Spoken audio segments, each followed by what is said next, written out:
Olá pessoal, sou Cleidiana Ramos, sou jornalista, doutora em antropologia e produzo conteúdos de memória para os canais do Grupo à Tarde. Eu sou Priscila Doria, jornalista e repórter do Grupo à Tarde. Nós estamos aqui no Projeto REC. A gente ainda está aqui numa versão muito especial do REC, porque a gente está falando ainda de ciclos de festa. A gente acabou de sair de um ciclo de verão, seguido pelo de carnaval, e agora a gente está entrando em um novo, que é o ciclo da quaresma. E a gente está aqui hoje, gente, na Catedral Basílica, para falar um pouco justamente desse período, de todo esse preparativo, longo preparativo, logo após o Carnaval, para a festa mais importante, né, da Igreja Católica, que é a Páscoa. Pois é, quaresma, como o nome já diz, são 40 dias.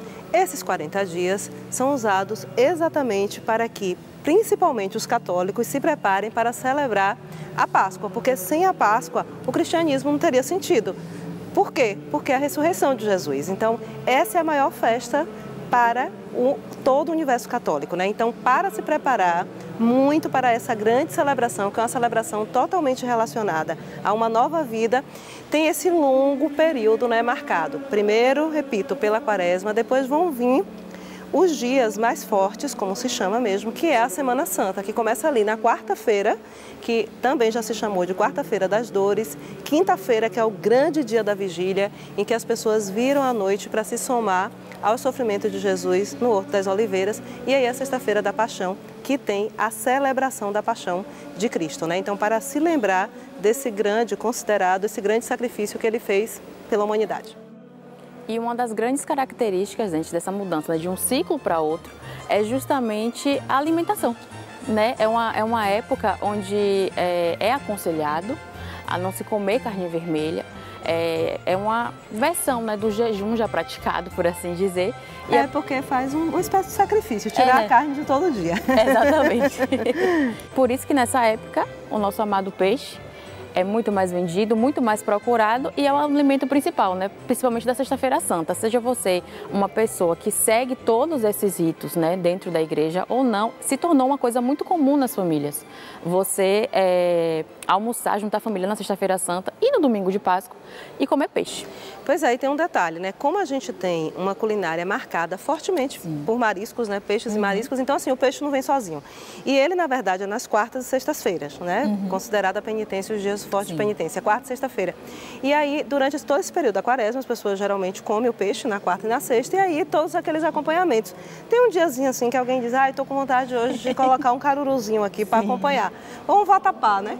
Ou até o pirão mesmo, feito do caldo. Então, assim, essa nossa parte gastronômica, toda regada a dendê, ela acaba invadindo esse período. E principalmente a Sexta-feira da Paixão, quando se faz um grande almoço com muitos pratos e muitos à base de dendê. Mas também tem outros, né? O feijão de leite, né? Aqui e ali um arroz de coco, né? Então, é um dia de jejum, mas que as pessoas comem muito, viu? Principalmente na maior parte da Bahia, né? A forma de passar esse período é desse jeito, principalmente marcada pela comida. Uma coisa, né, interessante também para a gente contar aqui nesse momento é justamente essa igreja, que é mais uma daqui do Centro Histórico, uma das muito bonitas, que fazem parte dos muitos circuitos de fé que tem na cidade. E é aquela coisa, né, a união da arte e da fé, onde a gente visita muitas igrejas. No roteiro aqui que a gente segue, essa é a quinta, mas tem muito mais atrás e as primeiras também são maravilhosas. Pois é. E uma coisa muito interessante, né, a gente tem que lembrar que a gente foi colonizado, né, por Portugal e, claro, uma das grandes marcas da colonização foi a forte presença da Igreja Católica. Tanto que na fundação de Salvador tinha, por exemplo, já o grupo de jesuítas que veio para cá. A gente está numa igreja, no Terreiro de Jesus, que é fortemente marcada por essa herança, digamos assim, dos primeiros tempos da Companhia de Jesus. Não à toa se chama Terreiro de Jesus. Aqui o Grande Largo, porque tudo era deles, né, praticamente deles. E essa igreja, que é a sede digamos assim, da Arquidiocese de Salvador, afinal de contas, catedral é onde fica a cátedra, a cadeira do bispo, né? Então aqui é, digamos assim, de onde está o governo oficial, né, do ponto de vista religioso. Mas assim como muitas outras igrejas aqui do Centro Histórico de Salvador, elas têm uma relação muito forte com esse período de comemoração da Quaresma, da Semana Santa e da Páscoa. E claro, a gente viveu um período, digamos assim, da arte barroca. Então são igrejas que são verdadeiras joias desse período do barroco, né? Igrejas que são riquíssimas com imagens, né? Riquíssimas pinturas, azulejos, quer dizer, tanta coisa que elas acabam se transformando em contemplação também da arte, digamos assim. Mas outro fato muito interessante, e isso está muito bem documentado num livro chamado Procissões, né, Procissões Tradicionais da Bahia, de João da Silva Campos, era o quanto de peso tinham essas procissões, principalmente desses períodos. Na verdade, não era apenas a procissão de levar imagens, eram verdadeiros, a gente pode até comparar, é como se fossem óperas ao ar livre, né? E principalmente essas da Quaresma. Algumas deixaram de acontecer, né? Algumas das procissões, por exemplo, a procissão do Fogaréu, que acontecia aqui em Salvador e que é uma das procissões mais interessantes que João Campos listou, porque, por exemplo, tinha essa procissão, ela saía meia-noite, por isso o Fogaréu, né? As pessoas com tochas. Mas antes de sair nessa procissão, elas tinham que visitar o que eles chamam de 7 sepulcros, 7 igrejas, né, fazendo esse roteiro, digamos assim, para se unir a todos esses eventos da paixão, morte e depois a ressurreição de Jesus, celebrar a ressurreição de Jesus. E aí essa procissão do Fogaréu, que era organizada pela Santa Casa, né, a Igreja da Santa Casa, ela tinha, por exemplo, 2 personagens, o cão e o gato da misericórdia. E eram pessoas vestidas, então, mas o grande personagem era o gato da misericórdia, que saía vestido. E quando o gato aparecia, as pessoas enlouqueciam. Era tipo um Judas e as pessoas começavam a jogar pedras no gato. Mas o interessante era, o que era direcionado não era exatamente o gato, eram autoridades, até que acertaram a cartola do chefe de polícia e a procissão foi extinta. Mas o que a gente... Extinguiu a procissão. A procissão, extinguiu a procissão. Mas o que a gente percebe eram procissões muito bem organizadas, porque era uma forma de todo mundo mostrar o poder, as irmandades mostrarem o poder. Então se colocava as melhores vestes, né?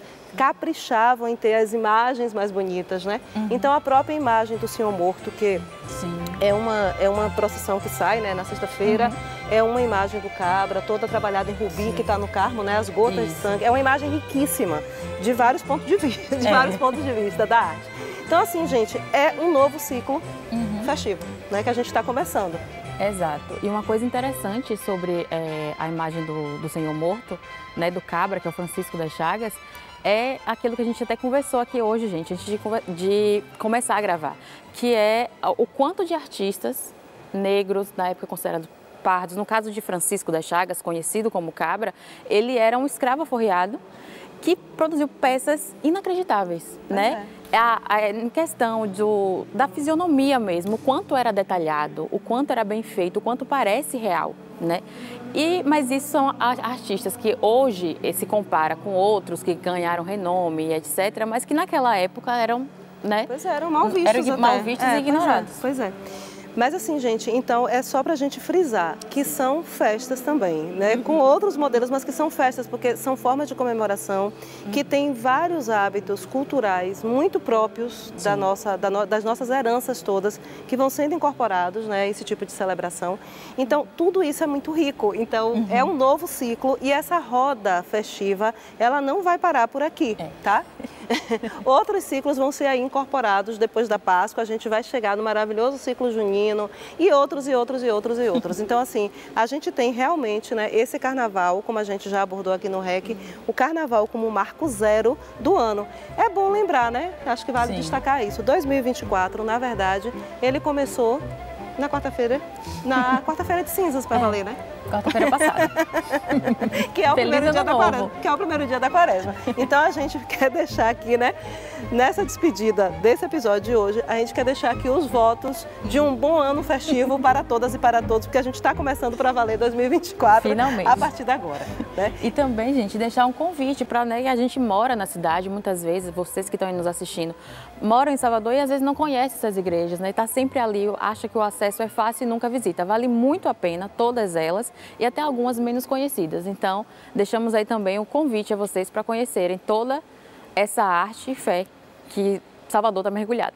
Pois é, gente, olha, aqui é de uma beleza ímpar, né? Mas não é apenas um detalhe, não é apenas uma característica da Catedral Basílica, mas de várias das nossas igrejas, né? Então é isso, aqui nos canais do Grupo à Tarde sempre tem informação qualificada, fiquem ligadas, fiquem ligados. Mais uma vez, gente, muito obrigada e até a próxima.